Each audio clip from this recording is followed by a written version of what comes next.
Olá pessoal, sejam bem-vindos a mais uma palestra do Centro Espírita Amor e Caridade de Orlando. Eu vou começar a palestra de hoje lendo uma passagem do livro Fonte Viva, de Francisco Cândido Xavier, pelo Espírito de Emmanuel. Aquele que me segue não andará em trevas. Há quem admire a glória do Cristo, mas a admiração pura e simples pode transformar-se em êxtase inoperante. Há quem creia nas promessas do Senhor. Todavia, a crença só por si pode gerar o fanatismo e a discórdia. Há quem defenda a revelação de Jesus. Entretanto, a defesa considerada isoladamente pode gerar o sectarismo e a cegueira. Há quem confie no Divino Mestre. Contudo, a confiança estagnada pode ser uma força inerte. Há quem espere pelo eterno benfeitor. No entanto, a expectativa sem trabalho pode ser ansiedade inútil. Há quem louve o Salvador, louvor exclusivo, porém pode coagular a adoração improdutiva. A palavra do enviado celeste, entretanto, é clara e incisiva. Aquele que me segue não andará em trevas. Se te afeiçoaste ao Evangelho, não te situes por fora do serviço cristão. Procuremos o Senhor, seguindo-lhe os passos. Somente assim estaremos com Cristo, recebendo-lhe a excelsa luz. Que assim seja. Olá, obrigado por mais um convite para que eu possa vir aqui compartilhar com vocês um singelo estudo, uma reflexão a respeito do tema de hoje, que é cristianismo primitivo. Agora, não podemos de início descartar o cristianismo primitivo, só por causa desta palavra. Isso não quer dizer que ele é desatualizado, ou que ele está desatualizado, ou que ele não é algo avançado.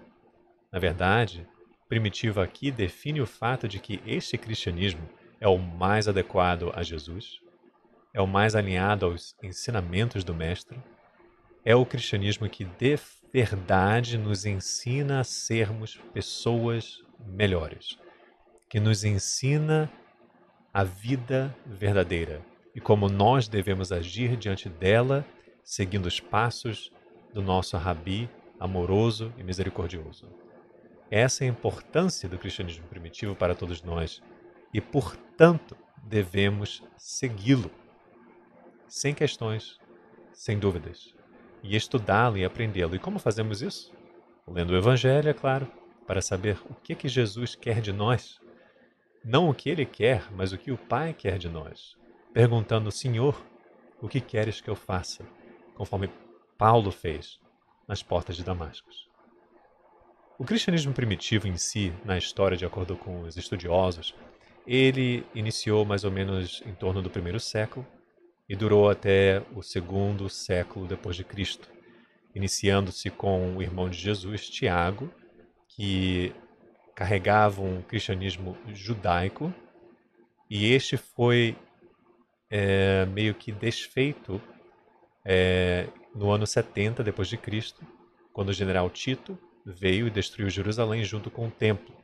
E após isso, ergueu-se o cristianismo de Paulo, que se tornou o cristianismo preponderante até hoje, de uma certa forma, mas só que infelizmente ele foi helenizado e romanizado devido à influência romana e grega respectivas em torno do cristianismo original ou verdadeiramente primitivo. E assim foi que ele foi adotado pelo Império, e o imperador Constantino veio e começou a deturpar o cristianismo primitivo mais ainda, fazendo com que ele se tornasse algo mais romano, apostólico e católico, saindo daquelas entranhas verdadeiras de Jesus, aqueles ensinamentos que eram realmente algo que nos auxiliava a obrar, a trabalhar e a servir. E virou mais uma coisa dogmática, infelizmente. O que não há nada de errado, porque se ela serve para direcionar alguém no caminho certo, isso é muito bom. Mas com os concílios de Nicéia de 325 d.C. e o concílio de Constantinopla, o segundo concílio de Constantinopla de 533 d.C. ou 553, eu não me lembro direito o ano correto, isso pode ser verificado na internet ou consultado facilmente, mas isso tudo fez para desfazer a raiz do cristianismo primitivo. Então eu eu não quero adentrar em detalhe na história do cristianismo primitivo. Eu quero exaltar a beleza do cristianismo primitivo. Esse é o intuito da minha reflexão de hoje. E precisamos pensar então na indagação de Jesus em João 21, 15 e 17 a Pedro.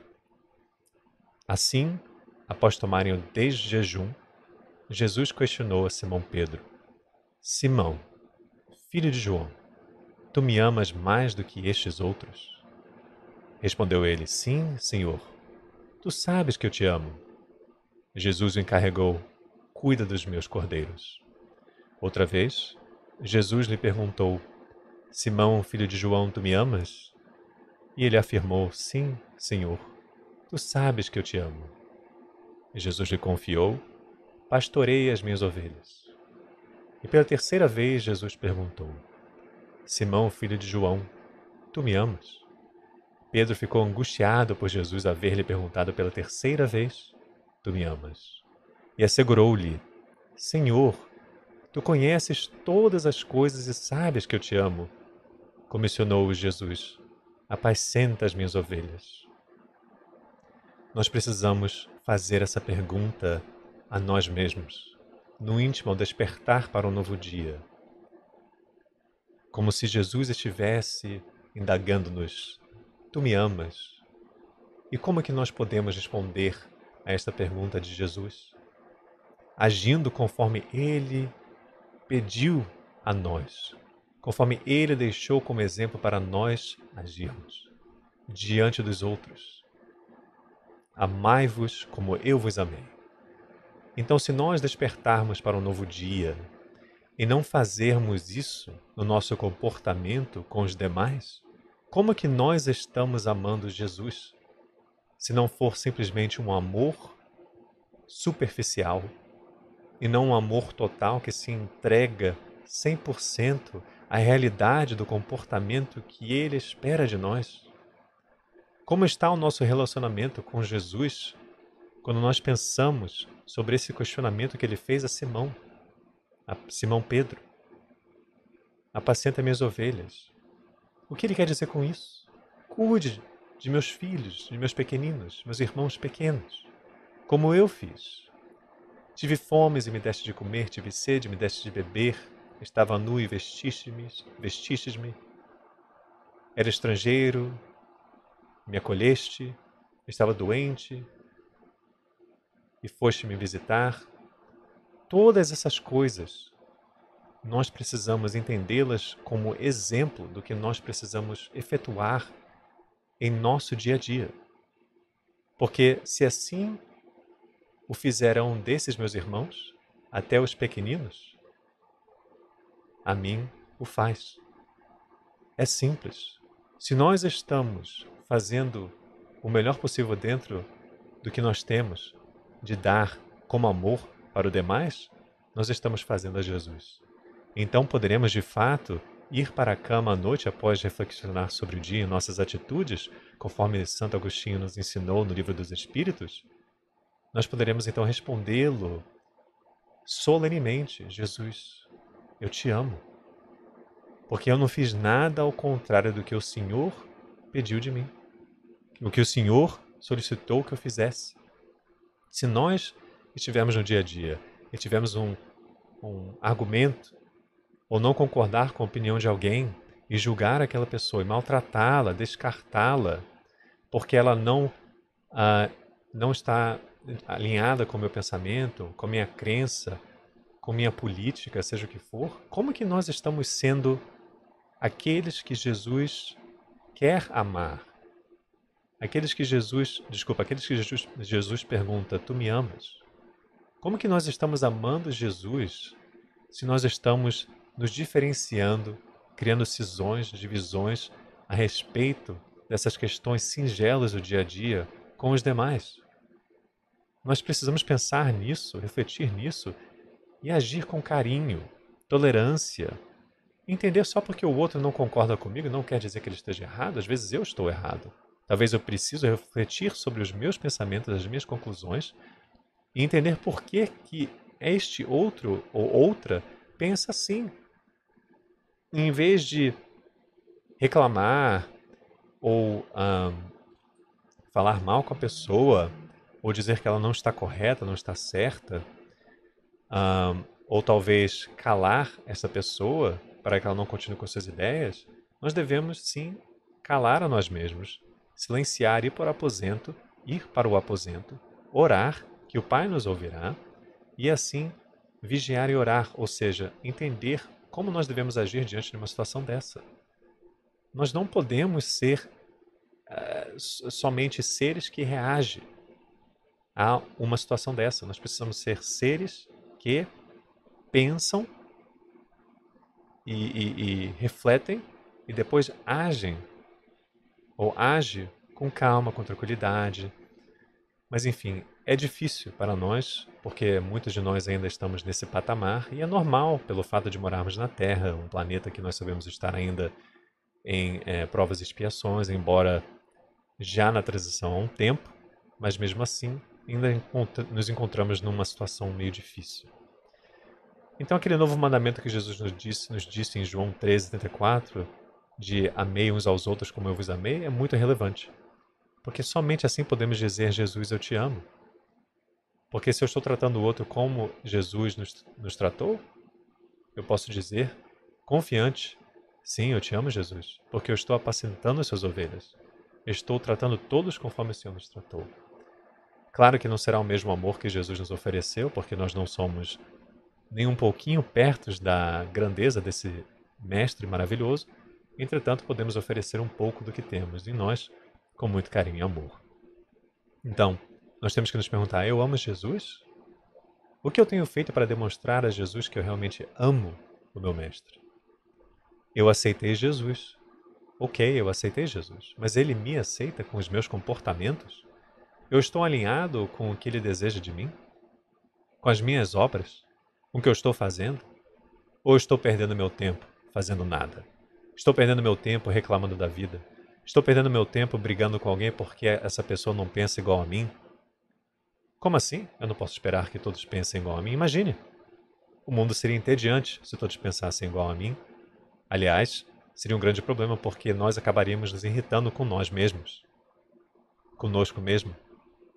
Com a nossa personalidade. Porque de certo, nós temos coisas em nós que nós não gostamos. E queremos mudá-la e assim projetamos no outro. Então imagine se nós tivéssemos bilhões de espelhos ao nosso redor. Não seria nada agradável. Então, a diversidade é uma beleza, a diferença de pensamento, de raciocínio, é o que traz a riqueza para o mundo. Os espíritos em diferentes graus evolutivos é o que traz a riqueza para o mundo. Então, eu estou alinhado com esse mandamento de Jesus?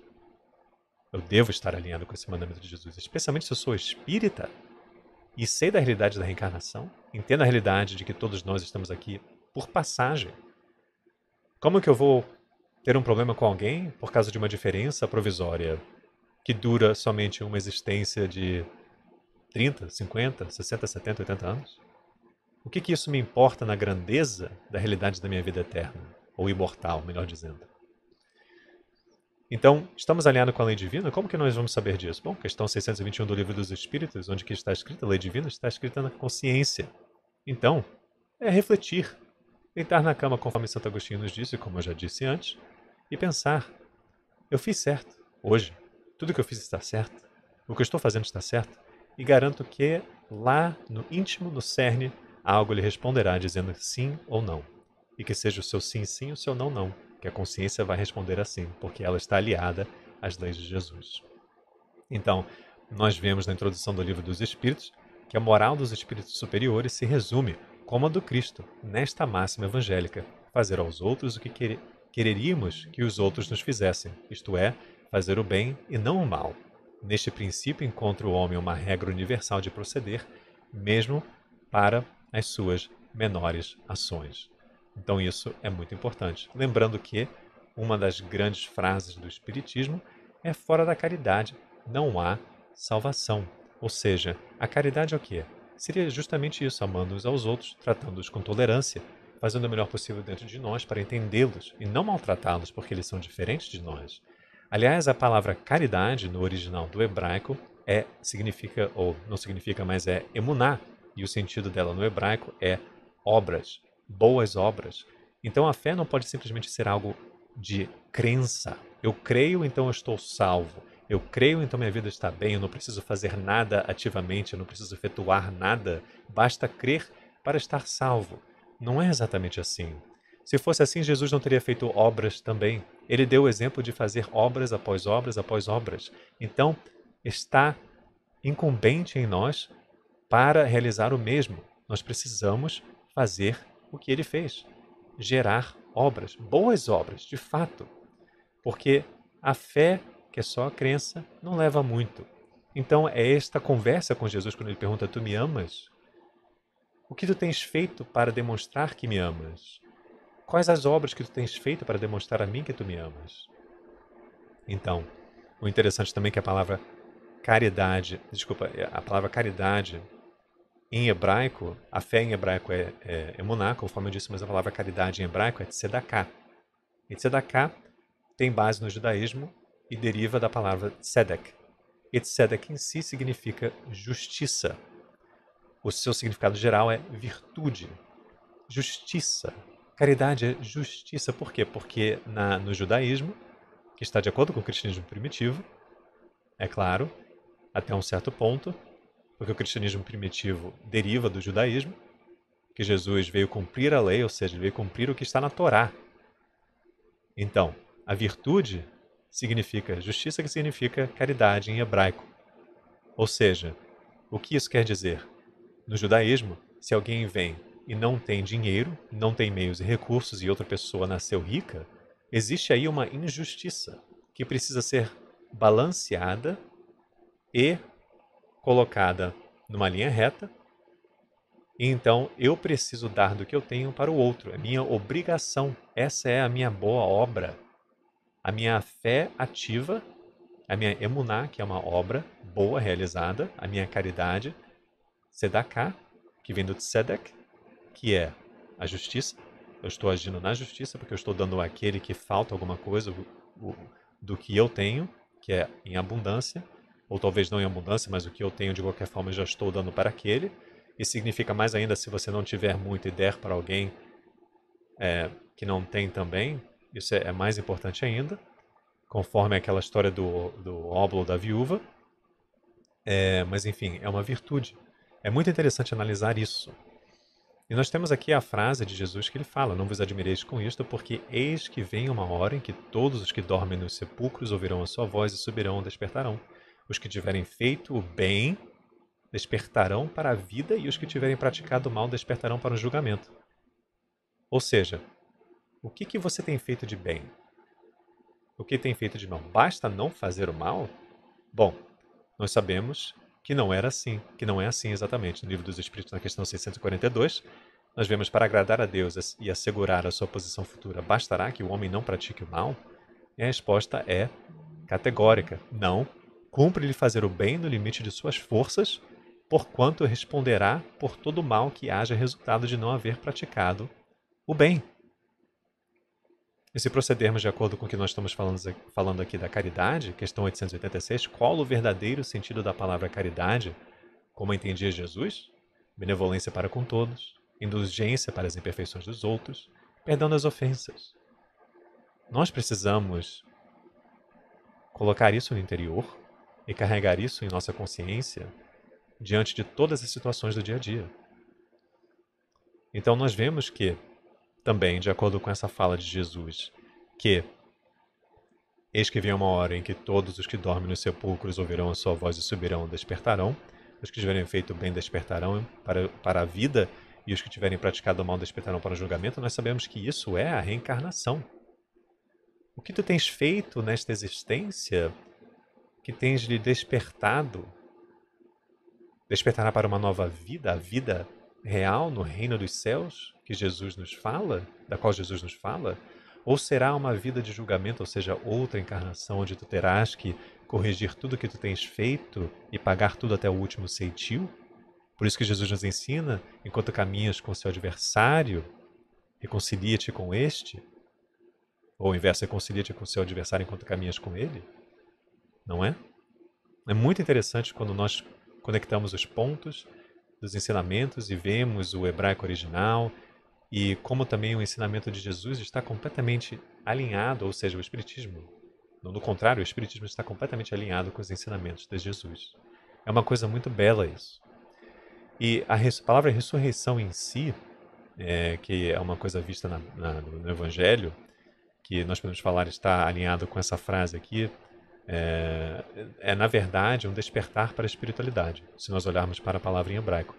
Porque o verbo hebraico lakum, que é a ressurreição, cujo substantivo é tekumá, significa levantar, despertar. E a expressão no hebraico lakum ladina é despertar para um julgamento. Ou seja, eu estou despertando para uma outra oportunidade de corrigir aquilo que eu tenho feito, que foi errado, ou algo desse tipo.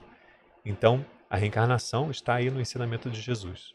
Nós podemos adentrar nesse tema muito mais do que o que nós estamos fazendo aqui, é só uma abordagem muito superficial.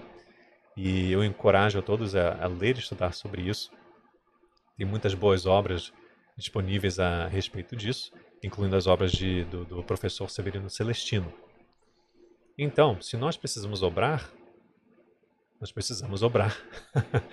Porque nós precisamos ver aqui também, em João 5,7, que Jesus fala, meu pai trabalha até hoje e eu também trabalho.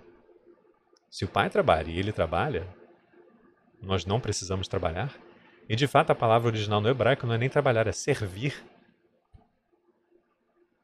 Porque Jesus não veio ser servido, mas veio servir a todos. Então, se o maior de todos veio servir a todos, o que nós devemos fazer? Nós devemos servir também. Essas são as nossas boas obras, para que possamos dizer, conforme no começo, sim, Jesus, eu te amo, de fato, de coração. Eis aí o meu exemplo. Porque eu tento fazer exatamente conforme o Senhor nos ensinou e nos demonstrou, com tanto amor. Então, nós vemos em Mateus 16, 27, porque o Filho do Homem virá na glória de seu Pai, com os seus anjos, então dará a cada um segundo as suas obras.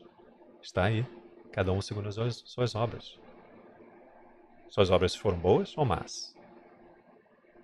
Despertará para a vida ou despertará para um julgamento? O que tu tens feito? É necessário refletir sobre isto. É muito interessante, porque isso demonstra para nós que o que nós temos hoje está de acordo com as nossas obras. E se nós não podemos identificar a origem do problema que nós temos hoje nesta existência, de fato, essa obra má que levou a este efeito de hoje, sua causa está numa existência anterior. Capítulo 5 do Evangelho segundo o Espiritismo. Leia este capítulo. Ele é muito interessante e ele fala sobre isso tudo em detalhe. Então vemos aqui, em João, em sua primeira carta, 3,17, não amemos com palavras nem com a língua, da boca para fora, mas com ações e em verdade. Ou seja, o que nós já falamos aqui. Tiago 2,14 fala, de que adianta, meus caros irmãos, alguém proclamar sua fé se não tem obras? Acaso essa fé pode salvá-lo? Será que eu posso me salvar simplesmente por aceitar alguma coisa? Por aceitar uma religião? Por aceitar as palavras de Jesus? Eu posso aceitar qualquer palavra, mas isso não quer dizer nada se eu não entrosar as palavras e agir de acordo com essas palavras. E vivê-las, porque nós sabemos que o Espírito vivifica. A palavra mata. Então é necessário fazer estas obras, vivificando-as e realizando de acordo com o que nós já sabemos, com o que Jesus fez, sendo bondosos, pacientes, indulgentes, benevolentes, etc., dentro do nosso alcance e dos nossos limites, é claro, porque nós não somos santos, estamos longe disso. Em Tiago 2,17, a fé, por si só, confirmando, mais uma vez, se não for acompanhada de obras, está morta. Está morta.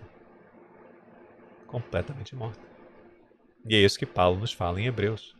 Desperta-te do que dormes. Levanta-te dentre os mortos que o Cristo te iluminará. Ou seja, para de dormir nesta existência. Acorda, desperta. Vai trabalhar, vai servir, realizar uma boa obra, para que assim você possa viver Jesus conforme Paulo fez. Não, é claro, não como Paulo, né? Mas tentando seguir esses exemplos nobres. Porque Paulo mesmo, ele disse, não sou eu mais quem vivo, porém Cristo que vive em mim. Não é exatamente assim, porém eu estou parafraseando a passagem. É uma coisa bem simples. É o que precisamos fazer. Porque se nós agirmos assim, nós teremos tanta felicidade. Porque a infelicidade, ou seja, a rejeição da felicidade, com o prefixo in, é simplesmente afastar-se disso, afastar-se da lei divina. Se nós fizermos o que a lei divina requer de nós não teremos nenhuma razão para nos sentirmos infelizes. Estamos tão preocupados em ajudar o outro que não temos tempo para nos preocupar com nós mesmos e os nossos problemas tacanhos, pequenos e, na verdade, não muito importantes, que nós podemos resolver. Porque se existe um problema, existe uma solução. E se não tem uma solução para um problema, então o problema não existe. É bem simples. Em Lucas 8:23, Jesus nos fala: quem quiser seguir-me, negue-se a si mesmo. Tome sua cruz cada dia e venha. Siga-me. Ou seja, não é somente aceitar. Esse cristianismo primitivo é trabalhar, como Jesus fez. Ele está nos dizendo aqui, negue-se a si mesmo. Ou seja, deixe de lado as suas preocupações, o que você quer, o que você prefere. Carrega a sua cruz a cada dia. Não é uma coisa fácil. Requer esforço. O suor para poder alcançar esta plenitude, de acordo com as leis do cristianismo puro, conforme Jesus nos ensina. O Senhor disse, e isto está em Isaías 29:13, visto que este povo se chega junto a mim com palavras e me glorifica com os lábios, mas o seu coração está longe de mim, e a sua reverência para comigo não passa de mandamento humano, de coisa aprendida como rotina. Então é muito fácil realizar rituais dogmáticos e se sentir bem por causa disso. Um ritual da boca para fora, ações físicas, gestos, leituras, ajoelhar-se. Não, não, não. Muito mais do que isso. Muito mais do que isso. Isso é só o exterior. O que pouco importa para Jesus. Jesus não estabeleceu nenhuma religião. Jesus não estabeleceu nenhuma igreja, uma instituição, nada. Ele veio estabelecer o verbo divino. Ele veio estabelecer a lei do amor. Ele veio estabelecer o que nós devemos ser. Ele veio nos demonstrar o que nós podemos ser. De acordo com o Salmo 82:6. Vós sois deuses. Não é? Deuses com D minúsculo, mas nós somos deuses. E nós vemos no Espiritismo esse trabalho necessário, que nos chama a atenção para isso, de acordo com o cristianismo primitivo. Reconhece o verdadeiro espírita pela sua transformação moral e o esforço que emprega para domar suas inclinações. Mas essa frase está lá, no Evangelho segundo o Espiritismo. É o que precisamos fazer. É o que nós necessitamos fazer. Somente assim nós conseguiremos nos sentir bem. É necessário fazer isso. Negue-se a si mesmo. Domar suas inclinações más. Negar a si mesmo. Carregar sua cruz. Aí seguir Jesus. Então, o que é interessante é que Jesus fala para nós: eu sou a luz do mundo. Jesus é a luz do mundo. Uma beleza isso. Por que ele fala eu sou a luz do mundo? Bom, a palavra luz em hebraico é or, ou or, melhor dizendo. E essa palavra, interessantemente, encontra-se na palavra Torá, que é a lei dos judeus, o livro santo dos judeus. Ou seja, Jesus falou que veio cumprir a lei. E qual é a lei? Ele veio cumprir a lei da Torá. E a palavra or está em Torá, ou seja, a luz está na Torá. A Torá é luz. Ou seja, eu sou a luz do mundo. Eu vim cumprir a lei, eu vim cumprir a Torá, eu vim cumprir a luz. A palavra luz está na palavra pais, de pai e mãe. Orim. Jesus fala, estou em meu Pai e vós em mim, e eu em vós. João 14:20. Eu e o Pai somos um. A luz, eu sou a luz do mundo. Eu e a luz original, suprema, somos uma luz. A luz dos mestres em Morim. Morim é a palavra para mestres em hebraico. Jesus era o quê? Um raboni, um rabino, um mestre. A luz dos ensinamentos dos mestres. Bom mestre. Quem chamas? Por que me chamas de bom mestre? De bom? Bom só um. Mas ele é a luz do mundo. Essa é a trindade da luz de Jesus, na minha opinião, na minha humilde opinião. Ele é a luz da lei, ele é a luz dos pais e a luz dos mestres. É a luz original do mundo. E nós vemos em João 1, 4, 5. Nele estava a vida, e a vida era a luz dos homens. E a luz resplandece nas trevas, e as trevas não a compreenderam. E até hoje nós não compreendemos esta luz, esta beleza. Então, se ele também nos diz, vós sois a luz do mundo, se nós somos luzes, ou que brilhe vossa luz, o que ele quer de nós? Tu me amas? Sim, eu te amo, Jesus. Então demonstre que és também luz. Faça com que essa luz, com que a vossa luz brilhe. É o que nós precisamos fazer.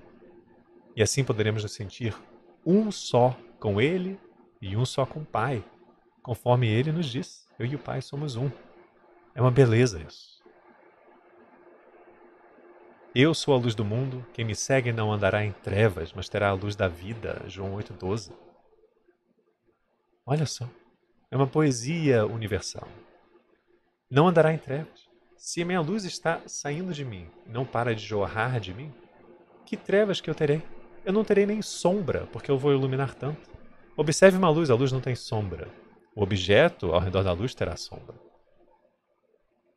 E nós todos na Terra, infelizmente, metaforicamente falando e na realidade, todos nós arrastamos uma sombra conosco.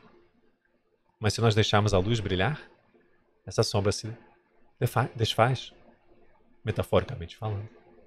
E não precisaremos mais da luz solar para nos iluminar. É muito, muito bonito isso. E em Gênesis 1:3 nós vemos, e disse Deus, haja luz e houve luz. E essa luz veio primeiro do que a luz do sol e da lua e das estrelas.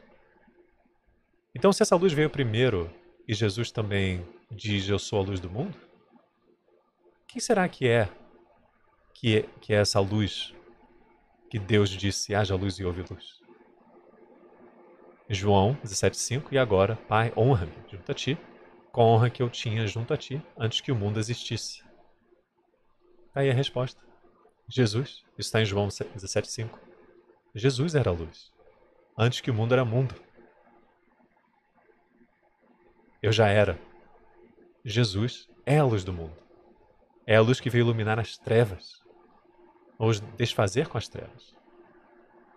E se nós nos conectarmos com isso, nós também desfaremos a treva interior e auxiliaremos a desfazer as trevas alheias. É muito bonito isso. E nós vemos isso sendo constatado por Emmanuel em Caminho da Luz, onde ele fala, em A Caminho da Luz, onde ele fala, Jesus é a luz do princípio e em suas mãos misericordiosas repousam os destinos do mundo. E é isso aí.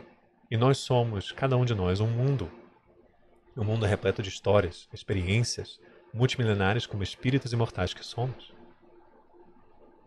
Então, nós precisamos vencer esses mundos, fazer com que a nossa luz brilhe, fazer as boas obras que Jesus espera de nós, ter a fé, emuná, em hebraico, a fé que tem obras, não a fé vazia e superficial, a fé verdadeira. Fazer a caridade, pois fora dela não há salvação. A caridade, que no hebraico é tzedakah, que vem do tzedek, que significa justiça, e, em geral, na sua geral, virtude, que é o certo e o correto, agindo conforme ele nos ensina. E assim, nós poderemos responder a Jesus quando Ele fala conosco no íntimo: Tu me amas? Jesus, eu te amo. Eu te amo porque eu amo os outros conforme o Senhor nos amou. Agora, amar significa uma multitude de expressões emotivas. Não é um amor que talvez você tenha pelo um parente, pelo um marido, uma esposa, um filho, uma irmã, mas um amor que é uma tolerância, a paciência, compreensão, comiseração. Tudo isso é uma expressão de amor. E é o que precisamos fazer diante das diferenças, das palavras que muitas vezes machucam, virar a face e demonstrar a face espiritual da compreensão de que tudo que essa pessoa me fala, ou tudo que não está de acordo com o que eu penso, provisório, não importa. Contanto que eu esteja agindo de acordo com a consciência, é o que importa. Fazendo o que é certo é o que importa. Porque tudo isso vai passar. Quantas civilizações já não caíram? Quantos governos já não se desfizeram? Quantas filosofias já não são mais lembradas e foram esquecidas? Quantas coisas já estão enterradas e soterradas sob camadas e camadas de lama e de solo, que nós nem mais nos lembramos? O que importa é o espírito. O que importa é o nosso comportamento. O que fazemos para nos melhorarmos e estarmos em sintonia com Jesus. E eu agradeço então pela paciência e pelo tempo, pelo convite. Eu espero que essas palavras tenham sido úteis.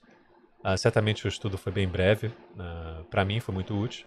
Eu recomendo a obra do Severino Celestino chamada O Evangelho e o Cristianismo Primitivo, que fala em detalhes sobre tudo isso. É uma obra muito bela, uma obra muito bela.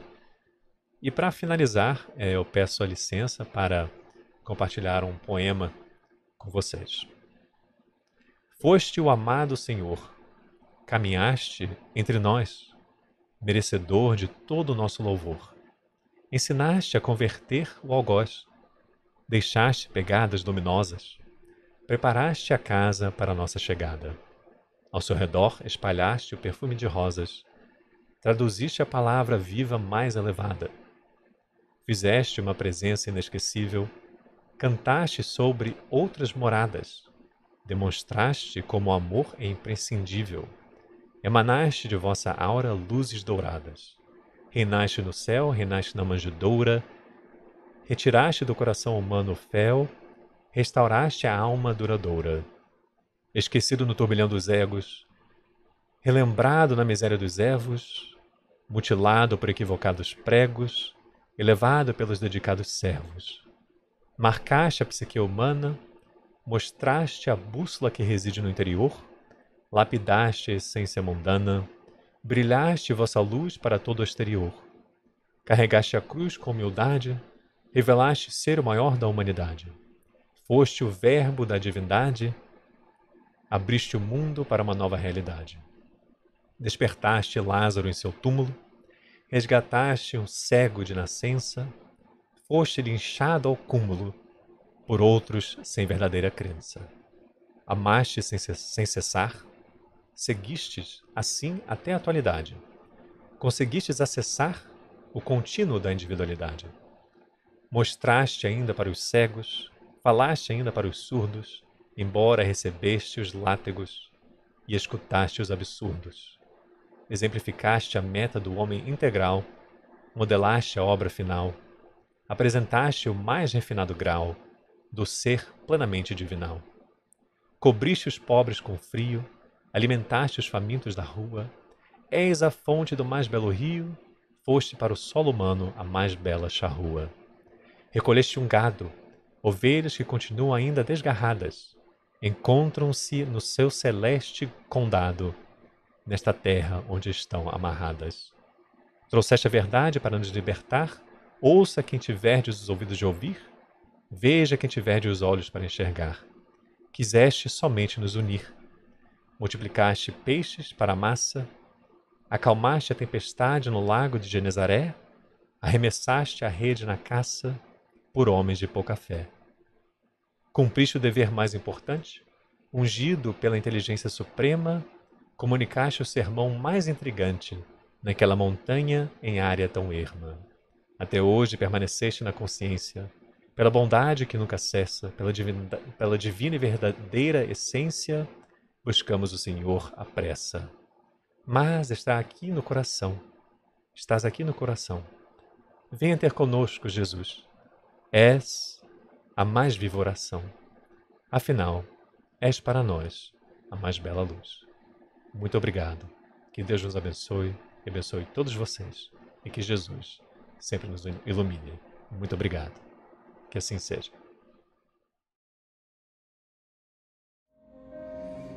Queridos irmãos, depois desse estudo de hoje, vamos aproveitar os nossos corações cheios de paz, de amor.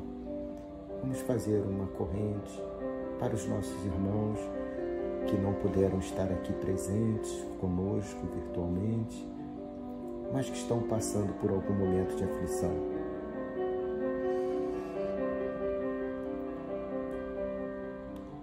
Amado Pai, graças lhe damos, ó Pai, por esse amor que recebemos de Ti. Graças te damos, ó Pai, por Jesus, governador de nosso planeta, esse Espírito maravilhoso que se fez presente e dentre nós. Lhe pedimos, ó Pai, vosso auxílio, da vossa espiritualidade que nos acompanha, que toque, ó Pai, em cada coração, que leve esse sentimento que ora nos preenche de amor, de paz, para todos os irmãos que necessitam, ó Pai, principalmente aqueles que não têm o entendimento do seu amor. Que toque, ó Pai, em cada um dos escritos nos livros de encarnado e desencarnados dessa casa, a cada um daqueles que neste momento, ó Pai, compartilham essa mensagem, ouvindo, refletindo, adquirindo, ó Pai, conhecimentos para a vossa luz. Eu lhe peço, ó Pai, por todos aqueles que estão acamados nos diversos países e seus familiares, ó Pai, que tenham resignação de entender que nada é para o mal, Pai, que tudo que acontece em nossas vidas tem um propósito, ainda que nos traga dor de forma imediata, de forma instantânea, mas que com o passar do tempo iremos compreender que tudo que acontece conosco é para o nosso bem.